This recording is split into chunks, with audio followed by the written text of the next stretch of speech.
Mga guys, magluto lang po tayo ng gabi cake. Ayan na po ang ating gabi cake.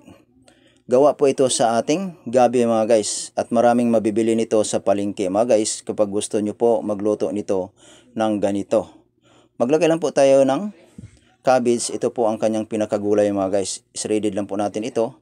At lagyan po natin ito ng kutsay leaves. Halo lang po natin ito sa ating cabbage mga guys.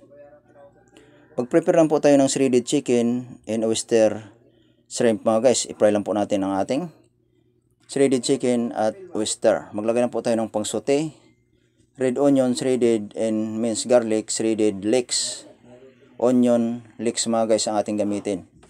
Ayun na po mga guys ang kanyang mga sangkap. Atin na po na-prepare ito. I-slice lang po natin ang ating gabi cake mga guys. Ayun na po mga guys, kailangan pantay po ito lahat sa ating pagka-slice ang ating gabi cake.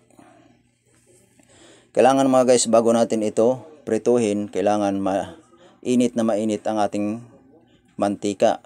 Initin lang po natin ng maigi ito bago natin ito prituhin para hindi po ito magdikit-dikit ang ating gabi cake. Ayun na po mga guys, kailangan i-crispy lang po natin ito para ito po magkahiwa-hiwalay ang ating gabi cake. Okay mga guys, tapos na po natin ito sa ating pagka-fry ang ating gabi cake. Atin na po itong na-prepare ang kanyang mga sahog. Nandiyan na rin po lahat mga guys. Okay mga guys, dalhin na po natin ito at atin na po itong lulutuin ang ating gabi cake mga guys.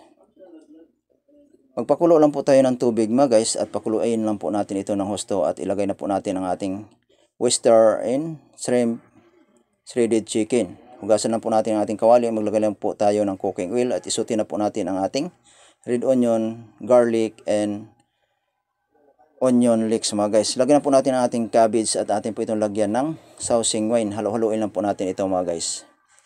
Ilagay na po natin ang ating gabi cake mga guys. Ayun na po ang ating gabi cake. At isunod natin ang ating shrimp, oyster, and chicken. Atin na po lagyan ito ng oyster mga guys. Ajinomoto, chicken powder. Maglagay lang po tayo ng white sugar and white pepper. Ayun na po mga guys, maglagay lang po tayo ng dark soy sauce, pangpakulay lang po ito. At atin po itong halo-haloin mga guys, hanggang kumapit ang kanyang lasa mga guys. Okay mga guys, luto na po ito at maglagay lang po tayo ng potato starch mga guys. Kailangan dikit lang po ang ating sauce sa ating breast taro mga guys. Ayun na po mga guys, atin lang pong haluluin ito hanggang kumapit ang kanyang sauce. Kailangan dikit ang kanyang sauce. Ayun na po ang kalabasan ng ating breast taro cake mga guys. Ilagay na po natin ito sa ating lagayan mga guys. Ayun na po mga guys ang ating taro cake mga guys. Portion lang po natin ito mga guys. Ready to serve na po ito sa ating customer mga guys. Ang ating breast taro cake. Ayun na po ang kalabasan ng ating taro cake mga guys. Itap lang po natin ang ating sesame seeds mga guys sa pinakataas ng ating taro cake.